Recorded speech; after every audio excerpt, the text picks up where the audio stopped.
dalangin na manatili sa pag-ibig. Huwag isipin ang sarili, isipin ang gawain, kahit handa na tayo'y mga lingkod ng Diyos.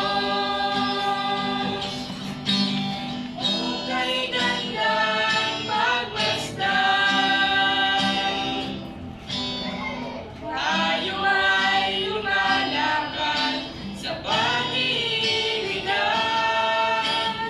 Ang sama ng loob ay ating nililimot, hukay sarap alalahanin. Tayo ay magkaisa sa pagdalangin na manatili sa pag-ibig.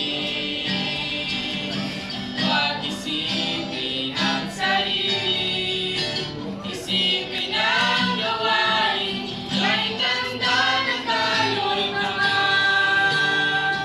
lingkod ng Diyos. Tayo ay magkaisa sa pagdalangin na manatili sa pag-ibig. Huwag isipin ang sarili, isipin ang gawain, kahit handa na tayo'y mga lingkod ng Diyos. Huwag isipin ang sarili, isipin ang gawain, kahit handa na tayo'y mga lingkod ng Diyos. Amen. Sa ating lahat, ako po ay patuloy na nagpapasalamat sa Panginoon dahil ito po yung ipinag-pray ko po noon na ako po ay nagtatrabaho na ang sabi ko, Panginoon, gusto ko pong makapaglingkod ng maayos kasi po, nagtatrabaho po ako. Hindi pa po tapos ang simba. Diba 12 po natatapos. 10:30 pa lang po o ala pang alas 10. Tumatawag na po yung boss ko, sabi niya, ate, kailangan ka na dito. Uwi ka na. Siyempre po ako, magpapalam po kay pastor. Siyempre, si pastor po, hindi niya po sasabihin na, ay ate, wag. Kundi ang sabi po niya, sige po ate. Sige po. Habang lumalabas pa ako ng church, hindi pa po ganun. Maliit pa po siya, bahay. Maliit. Naglalakad po ako papalik dun sa dike. Patuloy na pulitan. Sabi ko po, Panginoon, ayoko po ng ganito. Paglalaban po kita. Ayoko po na lagi naghahatag buhay. Kasi kung hindi mo rin po ako bibigyan ng lakas, wala din po ito. Amen. Gusto ko pong makasama maglilingkod ng aking mga anak at gusto ko po, nakakasama po ako sa mga gawain. Tulad po, pag halimbawa po, meron mga ganitong gawain. Meron po mga visitation, Bible study. Hanggang nagkaroon nga po na yung amo ko, habang ako po yung naglumalapit sa Panginoon, lalo po sila humilipit. Pag sabi niya, bakit ganyan? Maghapon ng simbahan, ano ba ginagawa niyo to? Eh sabi ko, man, 7 araw po yung binigay ng Panginoon. Isang araw lang po sa Kanya. Siguro naman po, hindi po kami magkakasakit o mamamatay kung yung isang araw po ay paglilingkod namin sa Panginoon. Amen. Kaya sa puro panalangin po ako nung sabi ko sana bumalik yung amo ko, sana dumating yung panahon na maging maluwag sa akin at dumating po yung panahon na yun. Na mismong siya na po yung nagsasabi na, oy Kare, pumunta ka na sa palengke kasi 9 o'clock yung simba ng Ate Evelyn mo. 8:30 kailangan nakakain na siya at nakapunta na din sa church niya. Amen. Ginagayak pa po niya yung dala kong pandesal, baon ko para po sa mga anak ko. Kasi nga po, tanghali na kami uuwi. Dumating po talaga yung panahon na naging maluwag po sa akin yung mga amo ko. At noon po natatapos ang church, 7 o'clock po. Kaya po, bago po mag-7, nagte-text po, ate, tapos na pa kayo kasi hinihintay ka na ni Ma'am Ani, kakain na ng hapunan. Kaya sabi ko, wala pong imposible sa Panginoon kapag ipinaglaban po natin siya. Amen. Kaya ngayon po nakita ko po ang kabutihan ng pagsisikam po nito. Nakakasama na po ako sa gawain. Amen. Maraming salamat po sa Panginoon. ay pinamagatan ko pong wala tayong anumang pagmamayari sa mundong ito. Yan ang aking proposition na yun. We own nothing in this world. Yan ang ating topic. We own nothing in this world. At kung kayo po ay sumasampalataya kay Jesus at Diyos at naniniwala sa Biblia na ito'y salita ng Diyos, ito ngayon ang magpapatunay na itong ating pag-uusapan ngayon ay valid at tama. We own nothing in this world. Wala tayong anumang bagay na pagmamayari sa lupang ito. Pastor, may bahay kami. Nakabili kami, kaya dalawa na nga, tatlo na. May sasakyan kami. May pera kami, may business kami, may mga lupa kami. Alam mo, ang mga bagay na nabanggit, hindi naman yun atin. Right. Kasi kung sa'yo talaga yan, eh dapat forever, dala-dala mo yan. Tayo. Right. Eh bakit pag namatay tayo, wala naman tayong nagkakatla? Ibig sabihin, hindi talaga atin ang mga bagay na yan, di ba? Amen. Babalik yan doon sa may-ari. At sino ba ang may-ari ng mga bagay-bagay sa mundong ito? Ang Diyos. Amen. Sapagkat siya ang lumikha ng langit at ng lupa. At of course, itong batong ito ay gawa sa lupa, sa limestone po yan. Mga powder ng ginawang simento, lagyan lang ng chemicals. So limestone sa lupa, ang lupa gawa ng Diyos, therefore ang mga material na bagay ay sa Diyos, amen? Amen. Hindi atin. Kumbaga parang pinahiram lang sa atin ng Diyos itong mga material na mga bagay na ito. Sasakyan, bahay, pera, pinahiram lang. Siya talaga ang tunay na may-ari niya. Amen. Kaya nga sabi, nung pinanganak tayo, wala tayong dala. Kasi nga, wala naman tayong pagmamayari. Right. Pag namatay tayo, wala rin madadala. Kasi wala naman talaga tayong pagmamayari. So, temporaryo lang ang ating pag-aangkin sa mga bagay-bagay dito sa lupa. Temporary. Kaya pwede kong sabihin na ipinahiram lang ng Diyos sa atin ito. Kasi pag namatay tayo, babalik din sa Kanya yan. Dati pang sa Kanya yan eh. Amen. Alam mo, ang lupa, yung kinatitilikan ng bahay na ito at ang buong mundo, ang kinin man yan ng mga mayaman o sino makapangyarihang tao, may magmamayari man yan, hindi ang lupa, may ang lupa, dati nasa Diyos yan. Right. May angkin man yan, may bibit wala, sa Diyos pa rin pa. Kaya wala pa rin mamayari talaga. Amen. Ito ang ating question ngayon. We own nothing in this world. Yung asambling na mic sa May disconnection sa yung isang mic sa maso. Hindi, doon sa pitan yan. Wala sa... Doon na siguro yung mga alam niyan, sprayan lang yun ang... Pagpalitan ng potentiometer ng variable resistor po yan. So lang, hindi na tubag ng time. Variable resistor po yan, malamang madumi na yung loob. Salpak lang ang ihin ang okay na ulit. Dadalhin lang yan sa mga bilihan ng parts. Mukhang kaya kong gawin yan kung may time. Baklasin mo lang yan, bilhan mo ng katulad ng parts, salpak mo dyan. Kasi nag-lose ang connection sa loob. So, wala tayong pagmamayari sa mundong ito. Bahay, lupa, sasakyan, at pumunta tayo sa medyo mas detalyado at mas particular na example ng pagmamayari o bagay. Itong ating katawan, sa tingin nyo kaya atin ito? No. Kung sa'yo ito, di for all eternity, kontrolado mo ito. Eh bakit? Pag namatay ka, wala, babalik ka rin sa lupa. Ibig sabihin, kahit ito, hindi sa'yo. Right. Eh galing sa lupa ang katawan, sabi ng Bible. Gumawa ng lupa ang Diyos, inanyuan ng tao, hiningahan sa ilong. At naging Nick. Ayan na si Nick. At naging tayo. So maging ang ating katawan ay hindi pala atin. O mas pupunta tayo sa mas malalim-lalim na pagmamayari. Yung ating hininga, buhay. Sa tingin nyo kaya atin ito? Kung sa'yo yan, hindi dapat sabihin mo, okay, 1 billion, billion, billion, trillion, quadrillion, 50 60 kung ano yan. Hindi ako mamamatay. Yan ang aking deklarasyon. Buhay ko to. Eh magagawa mo. pero bakit kahit mangarap ka pa na humaba ang buhay mo, hindi na ito hahaba? Sa panahon natin ngayon, mahirap nang umabot sa 100 taon ang edad ng tao. Right. Pilipino lalo na. Mahirap na po.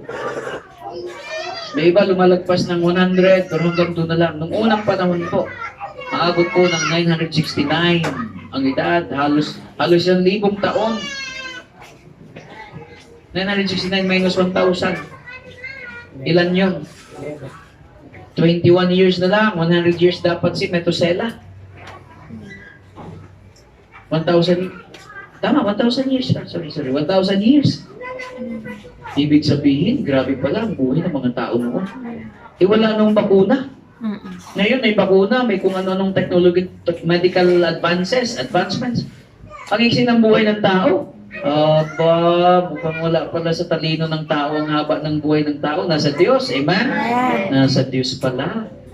Kahit nabulahin pa tayo ng mga scientifico, nag-aaral sa laboratorio, nasa Diyos ang buhay ng tao.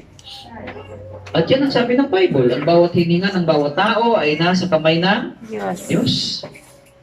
Ang ibig pong sabihin ng nasa kamay ng Diyos, kontrolado ng Diyos ang ating buhay. Wala sa atin ang kontrol. Job 10, nakasulat po yan doon. At sa Ecclesiastes 8:8, nakasulat, walang taong maaaring pumigil ng kanyang buhay sa araw ng kamatayan.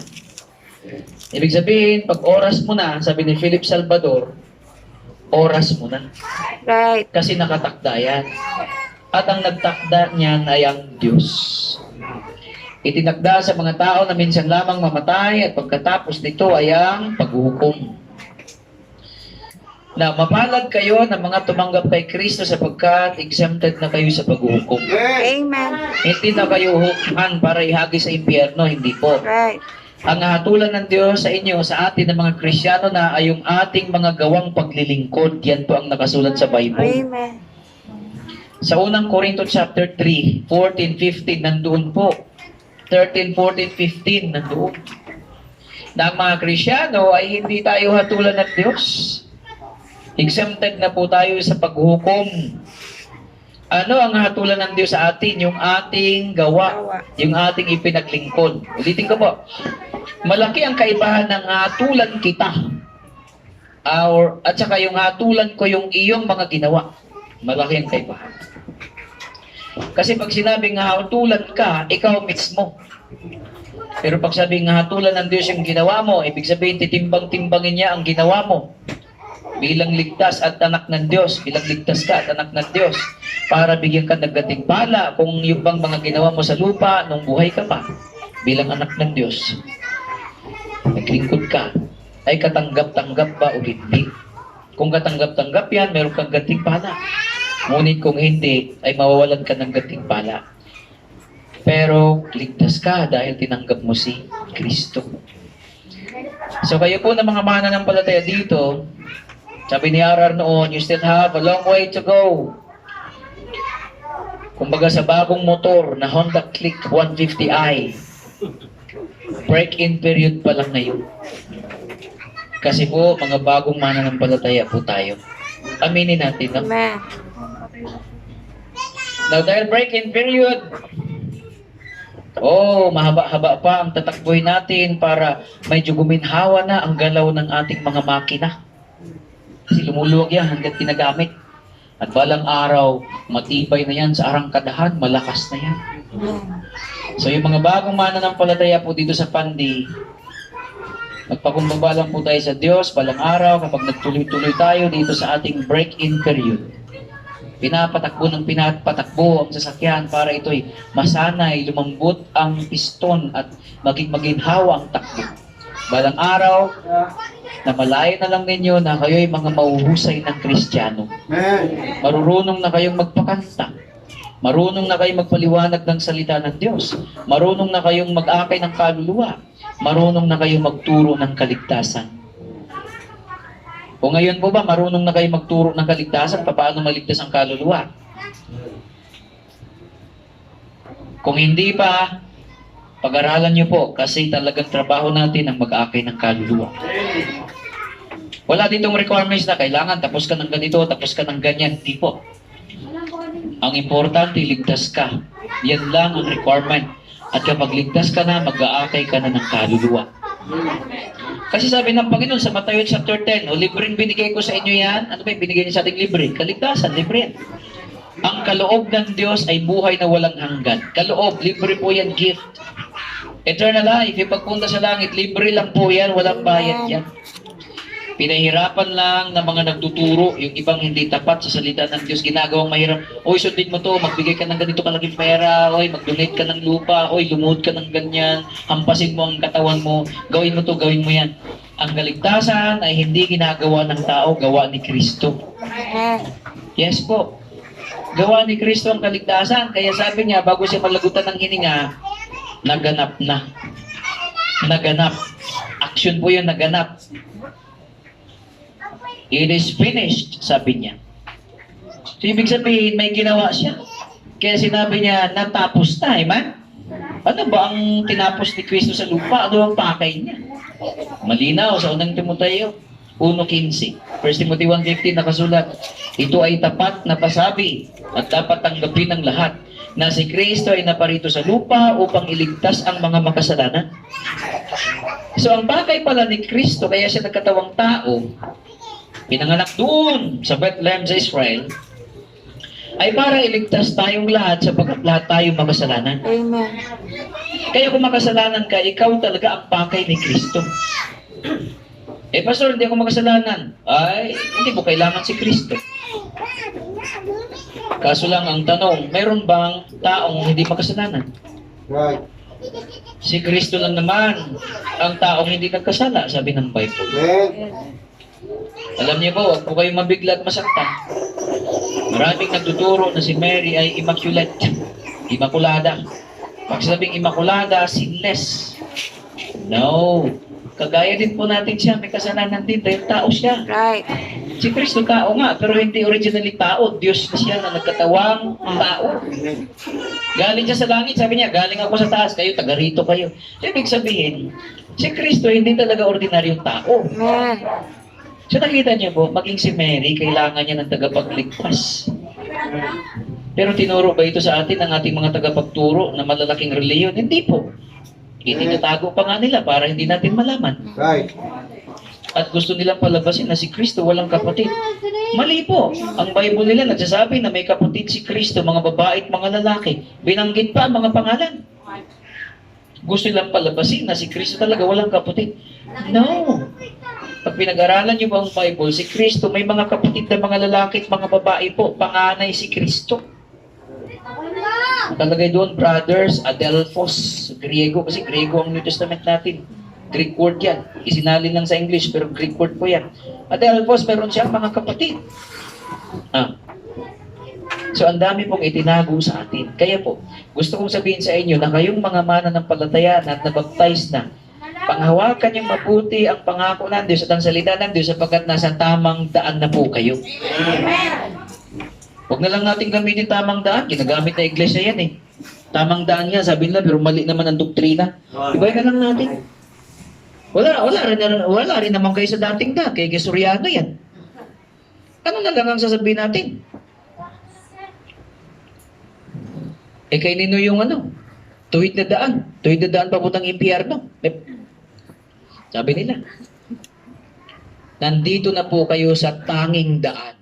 Ayun, iba, tanging daan. Bakit? Si Kristo lang ang tanging daan. Amen. Hindi ka pupunta sa langit dahil nagpakabait ka. Wala namang mabuting tao, sabi ng Bible. Right. Kalikasan na natin ang pagiging makasalanan. Kaya huwag mo nang ituro, anak, paglaki mo, magkasala ka ha. Magsinungaling ka, sumagot-sagot ka sa magulang mo, maging bastos ka, maging tamad ka, mangupit ka. Huwag mo nang ituro yan, automatic yan. Ganyan ang tao, ganyan po tayo. Makasalanan tayo, kaya ganyan tayo. Kahit hindi tayo turo ang magkamali, magkakamali tayo. Minsan sinasadya pa nga natin ang mga itik. Huwag mo nang turo ang lumangoy. Sabi, itik, sige mag-practice kang lumangoy. Hindi po. Pag pinanganak yan, maya-maya, gaganong-ganon ang buntot niyan sa tubig. Kasi kanilang kalikasan yan. Nature. So, ginamit ko lang yung itik, kahit hindi tayo itik. Pato tayo, pato. Tao tayo. Biro lang po. Ang kalikasan natin makasalanan. Kaya, gagawa at gagawa ang tao ng kasalanan. Natawaan niya? Walang ibang solusyon dyan. Si Kristo lang ang solusyon. Right. Sabi ng Bible, si Kristo ay namatay para bayaran ng ating mga kasalanan. Memorize ng mga tao yan. Ano ba ibig sabihin ng Pasko? Pag tinanong mo, sabi ng mga tao, si Kristo pinanganak sa lupa. Bagamat walang record na December 25 talaga si Kristo pinanganak. Wala namang record sa history. Wala rin sa Bible. Nag-invento lang ang mga tao na December 25. Wala namang nakasulat. At kung pag-aaralan natin, mukhang hindi December 25 si Kristo pinanganak. Tag-araw siya pinanganak. December 25, taglamig sa Israel. Kung taglamig sa Israel, bakit ang mga tupa nandoon sa parak kumakain, pati mga pastol nandoon? Walang laman yung stall, yung lagay ng mga hayop. Kaya pati sabsaban nagamit ni Mary para ilapag doon si Jesus na binalot ng lampin. Hindi doon humiga si Mary para ipanganak, walang binanggit. Sinabi lang binalot ng lampin si Kristo bilang baby, inilapag sa sabsaban. Ibig sabihin bakante ang sabsaban. Saan ang mga hayop? Nandoon sa parang kumakain doon sa damuhan dahil tag-init ng time na yun. Ibig sabihin, mukhang hindi December, pinanganak si Christ. Nanawaan niya. Kasi kung December, ang mga hayop sa Israel nasa loob ng kanilang mga bahay. Yung stall kung tawagin. Nanawaan niya pa. Bakit bakante ang sabsaban? Bakante yung lagay ng mga hayop, yung bahay nila, kubo. Nandoon yung mga pastol, binanggit sa Bible. Nandoon yung mga tupa kumakain. Nangusap ang angel doon, oy, sa araw na ito pinanganak ang Kristo na inyong Panginoon, na inyong tagapagligtas sa bayan ni David. Unto you is born this day in the city of David, Bethlehem po yan. Jesus Christ, the Savior, the Lord. Yan ang balita ng angel, amen? Kaya mukhang hindi December pinanganak si Christ, kundi sa panahon ng tag-araw. Pero gayon pa man, pag tinanong natin, ano ba yung December? Sabi, pinanganak si Kristo para tubusin tayo sa kasalanan natin. Ikaw, natubos ka na. Sabi ng walang nakakaalam yan. Aba, alam mo na si Kristo pinanganak para tubusin tayo sa kasalanan natin. Bayaran yan, ibig sabihin ng tubusin. Tapos ikaw, hindi mo alam kung natubos ka na. Aba, paano mo lalaman? Dito sa Bible. Amen? O taas nga ang kamay, yung alam mong natubos ka na sa kasalanan mo. Ngayon, kung hindi mo tiyak at nag-alinlangan ka, simple lang. Tanggapin mo si Kristo na iyong sariling Panginoon at tagapagligtas. Kasi siya naman talaga ang Panginoon. Sabi kanina sa Luke 2:11, Lucas 2:11, ipinanganak sa araw na ito ni David ang Panginoong Kristo na tagapagligtas. Panginoon, Kristo, tagapagligtas. Tatlong titulo.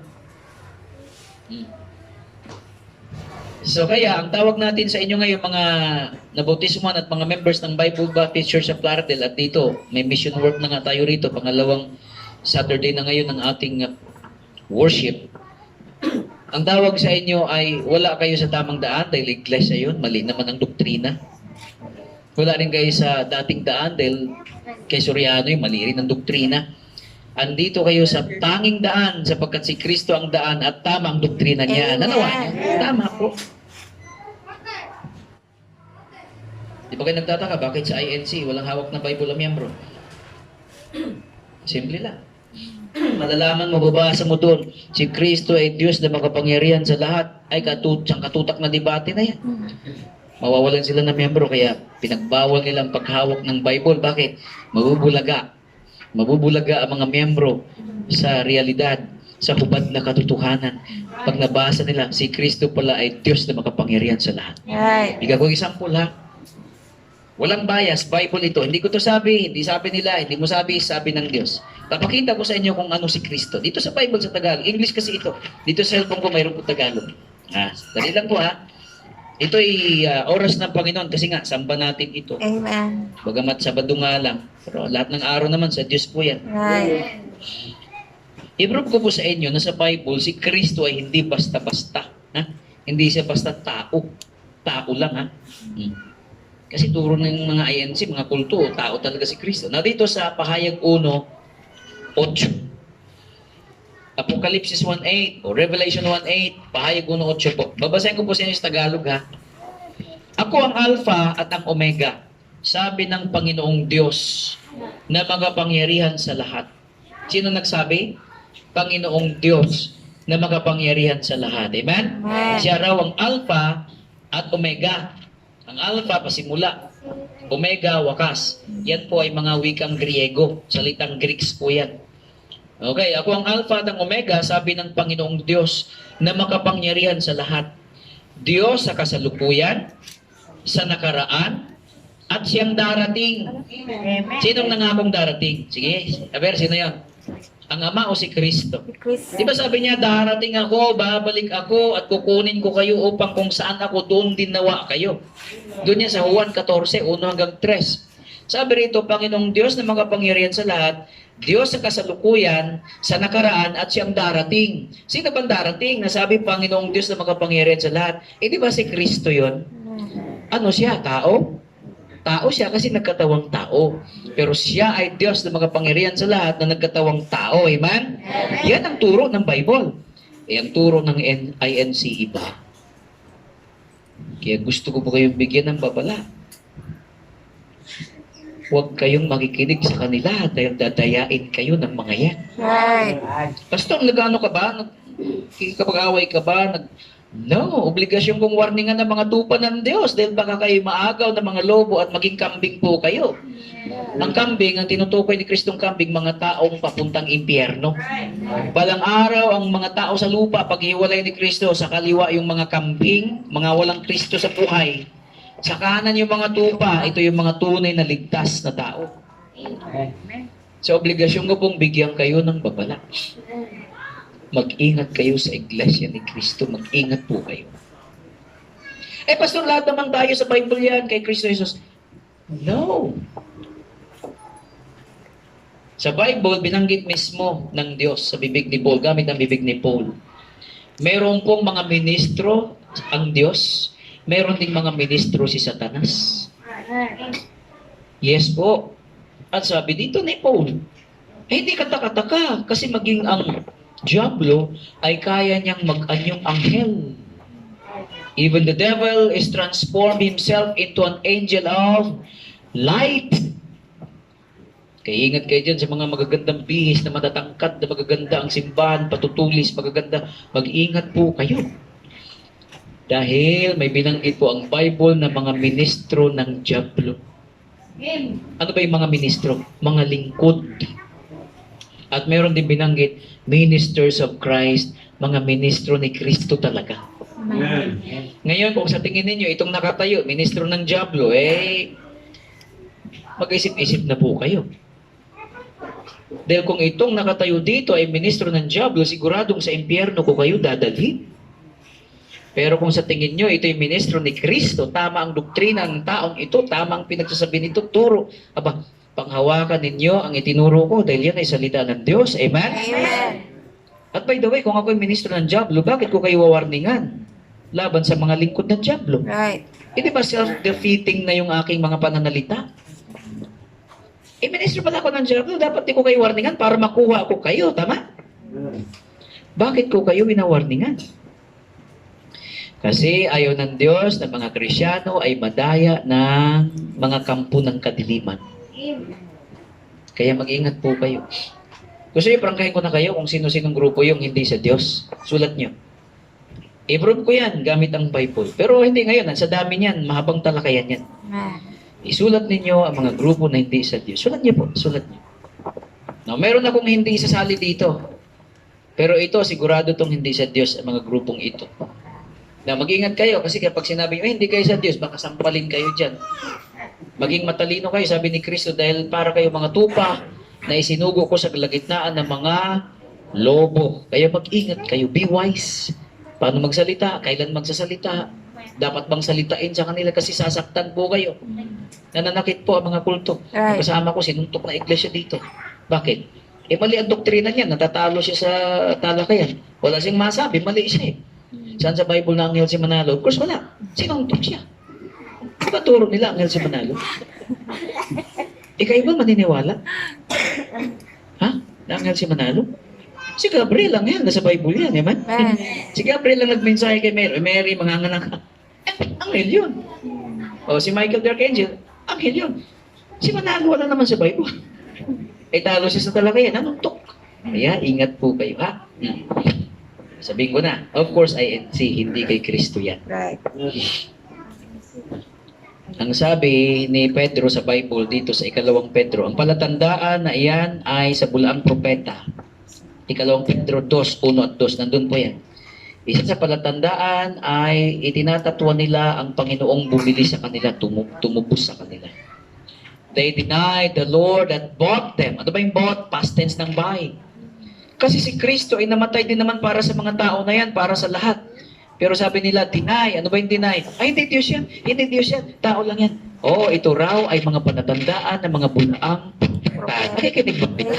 Mag-iingat po kayo. Malinaw ang Bible. Malinaw ang Bible. Isa lang yan. Napakaraming palatandaan ng mga bulaang propeta. Kung tawagin natin mga kulto, INC, hindi po kay Kristo yan. Kaya ayaw nilang sabihin na Diyos si Kristo. Pero kababasa na natin sa Bible, si Kristo ay Diyos na makapangyarihan sa lahat. Amen? Ayan po yan. Okay. Ano pa? Tandaan niyo mabuti. At wag na kayong pumunta roon, itagaan niyo sa bato, mali talagang aral nila. Basahin niyo yung Bible, malalaman niyo naman eh. Gusto niyo malaman pangalawa, Jehovah's Witness. Hindi rin kay Kristo yan. Pastor, naninira ka ba? Hindi. Sinasabi ko lang ang totoo. Hindi po. Hindi ko trabaho manira. Ang trabaho, wala bang extra? Ang trabaho ko ay ituro ang tama. Ang turo ng Diyos. Makinig po kayong mabuti. Bakit ko nasabi na ang saksi ay hindi kay Kristo yan? Simple lang. Sa pahayag 1:6, si Kristo ay matapat na saksi. Amen? Faithful witness. Nagturo si Kristo na may impyerno. Amen? Now ngayon, itong mga Jehovah's Witness, mga saksi, sabi nila, walang impyerno. So kung si Kristo ay tapat na saksi at siya nagtuturo na may impyerno, anong klaseng saksi yan? Nasabi nila, wala daw impyerno. Kanino ka maniniwala? Sa saksing tapat o sa saksing hindi tapat? Kay Kristo ka maniwala dahil si Kristo hindi nagsinungaling. Amen? Ingat kayo sa saksi. Kita mo, nalaman nyo ngayon na yung mga grupo pala, akala mo sa Diyos, magandang bihis, mabait magsalita, hindi pala sa Diyos. Kasi kung sa Diyos ka, dapat ituro mo yung turo ni Kristo. Amen? Sabi ni Kristo, kung mata mo ang dahilan ng pagkakasala mo, tusukin mo yan, baklasin mo yan, dukutin mo yan. Kung ang kamay mo ang nagdudulot ng pagkakasala mo, putulin mo yan. O kaya paa. Mas maganda na nabulag ka, pilay ka, o pingkaw ang kamay mo, putol, papasok ka sa langit, kaysa kumpleto ka, napapasok ka sa impyerno. Nanawa niya? Na kung saan ang mga uod ay hindi namamatay at ang apoy ay hindi mamamatay. Bakit tinuro ni Kristo ang impyerno? Kung wala pa ng impyerno, di sinungaling si Kristo. Amen? Amen? O kanino kayo matniwala? Kaya dito sa mga saksi na yan. Bantayan niyo po Alerto po kayo. Dalawa na. Please, tanim niyo po sa isip ito. Hindi po kayo pupulahin. Hindi po. Hindi po talaga. At hindi rin ako malalagyan ng pera. Hindi po. May mga nagbibigay. Minsan ayaw ko pang tanggapin. Pero makulit sila. Baka makasama tayo ng loob. Tanggapin mo na lang. Baka masaktan sila, mainsulto, amen? Ibinangako ko na yan sa Diyos na ituturo kong tapat ang salita ng Diyos. Hindi ko yan ibahin, hindi ko yan dadayain. So, dalawa na yan. Ingat po kayo. Oferan kayo ng trabaho ng iglesia, kuha kayo. Saksi. Pangatlo, dating daan, hindi rin kay Kristo yan. Hindi po. Ha? Kaya kayo, mga nakikinig sa dating daan, ang pinakikinggan ninyo ay mga ministro ni Satanas, hindi ministro ni Kristo. Bakit ko nasabi? Ang dami po na patunay na yung dating daan hindi sa Diyos. Bakit po? Isang talata na lang, unang Timoteo 2:24. Ang lingkod ng Panginoon ay hindi dapat nakikipagtalo, kundi mahinahon, may kakayahang magturo, at matyaga. Natanong, mahinahon ba si Soriano? Nagmumura, palaging parang galit sa TV. Right. Palaging gusto makipagtalo. Lingkod ba ng Panginoon yan? No. The servant of the Lord must not strive. Hindi dapat nakikipag-away. But be gentle. May nako. Apto teach, may kakayang magturo ng maayos. Patient. Pasensyoso. Nakikinig po ba kayo? Amen. Lingkod ba ng Diyos yan? Isa pa lang yan sa marami niyang mga maling doktrina. Pangalawa, turo niya, bautismo naghuhugas ng kasalanan. Bakit yung mga nabautismo sa Bible hindi naman naligtas? Yung mga nabinyagan, si Simon. Bakit yung mga hindi nabinyagan, naligtas, napunta sa paraiso? Nakikinig po ba kayo? Ang dami pang maling doktrina ni Soriano. Pinabalaan ko po kayo, mag-ingat po kayo. Tatlo na yan, ano pa? Mormons. Anong turo ng Mormons? Pakinggan niyo po. Balang araw, kung ikaw ay membro ng simbahan nila, at lalo na kung ikasal ka sa templo nila, magiging Diyos ka. Aba. So kayo po, kung member kayo ng Mormons, Diyos na kayo balang araw. Ang anak niyo, Diyos din. Ang mister niyo, Diyos. Pati kayo. Aba, ang daming Diyos.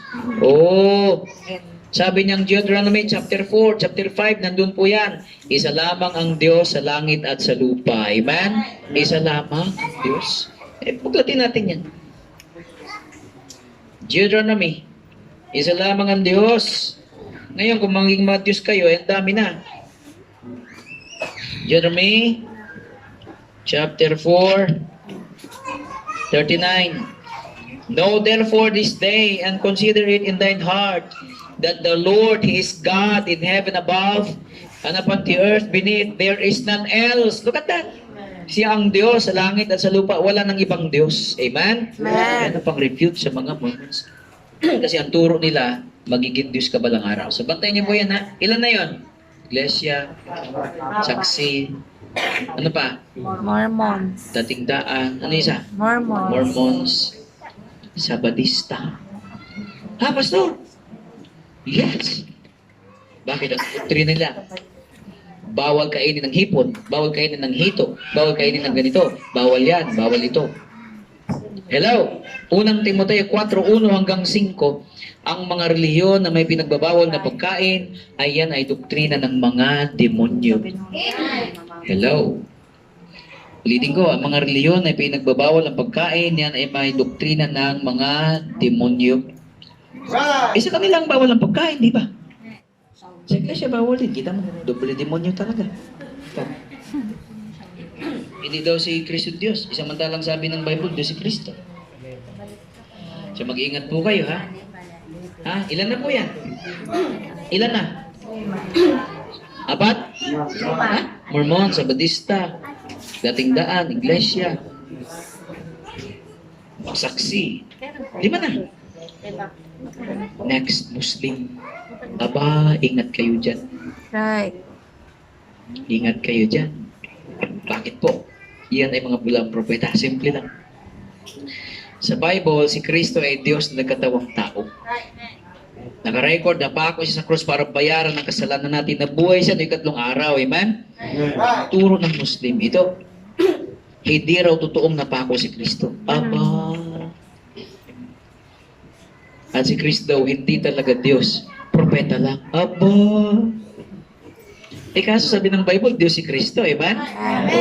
Di sablay na. Sablay po. Sablay. Isa pa. Ang turo nila, kapag pumatay sila ng hindi Muslim, tayo yun, hindi Muslim. Ang tawag sa atin, mga pagano. Tawag nila sa atin. Pagano tayo, mga unbelievers, hindi mananampalataya. Kasi hindi raw tayo sumasamba kay Allah. Kapag nakapatay sila ng kagaya natin, dagdag points yun sa kanilang Diyos na si Allah. Matutuwa daw si Allah. Aba, Allah, pira. Tayo dyan. Ibig sabihin, ang Diyos nila nagtuturo ng karahasan. Right. Di ang Diyos natin nagturo na mahalin natin ang ating mga kaaway. Amen? Amen. Aba, matino ang Diyos natin. Bantayan niyo po yan. At alam niyo po, kapag malaliman ng pag-aaral, sabi ko nga sa inyo, yung mga kaalaman ko sa salita ng Diyos, saka yung kaalaman ko sa mundo, dahil guro po ako, pwede kong i-share sa inyo. Ito na nga, sinihar ko. Kapag pinag-aralan niyo kung sino si Allah po ay tumutukoy sa buwan, sa araw at sa bituin. Di ba kayo nagtataka sa mosque nila, mayroon doong crescent moon, buwan na kalahati, letter C. Tapos may bituin sa gitna. Di ba kayo nagtataka? Oh, magtaka po kayo. May meaning po yan. Nakikinig po kayo? Si Allah na sinasamba nila, hindi talaga Diyos. Right. Tumutukoy ito sa isang impersonal God. Ibig sabihin, hindi kagaya natin na may Diyos tayong mayroong isip, may damdamin, may kalooban. Si Kristo. Ang Diyos Ama, ang Holy Spirit. Ang Diyos nila parang puwersa. Puwersa na walang persona. Kasi tumutukoy ito sa buwan, sa araw at bituin. Nakikinig po ba kayo? Amen. Ayan po. O ilan na yan? Anim? At ito, malulungkot kayo rito. Pero matutuwa din.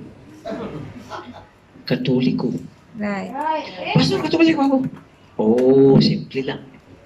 Sabi ng salita ng Diyos, yung mga ginagawa ng mga tao ng lumang tipan, naghandog sila sa mga Diyos-Diyosan. Tama po, no? Ito raw ay paghahandog sa mga demonyo. So, ibig sabihin, yung paglilingkod sa mga Diyos-Diyosan at paghahandog sa mga Diyos-Diyosan ay paghahandog sa mga demonyo. Ngayon, paano masabing kay Kristo yan? Kapag naglingkod ka sa mga Diyos-Diyosan, naghandog ka riyan, nag-alay ka, nagdasal ka, nag-alay, naghandog sa mga demonyo, sabi ng Bible. Nakikinig po ba kayo? Amen. Masakit yan, Pastor.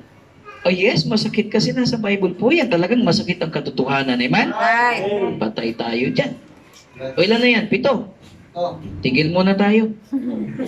Perfect number, 7. Saan tayo, Pastor? Punta ka sa Bible. Right. Kasi ito ang totoo, amen? Amen. Ang tawag sa atin ay Bible Baptist Church. O sino nagbautismo kay Kristo? John the Baptist. Ngayon, kung binautismo ka, bininyagan ka ng Katoliko, anong tawag sa'yo? Katoliko. Bininyagan ka ng iglesia, ano ka? Iglesia. Membro ka ng iglesia. Bininyagan ka ng Sabadista, ano ka? Sabadista. Mormons. Saksi. Bininyagan ka ng Baptist, ano ka?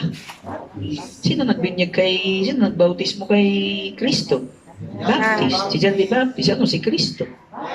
Nagtayo ba si Kristo ng church? Yes. Anong church ang tinayo niya? Huwag niyo na sagutin.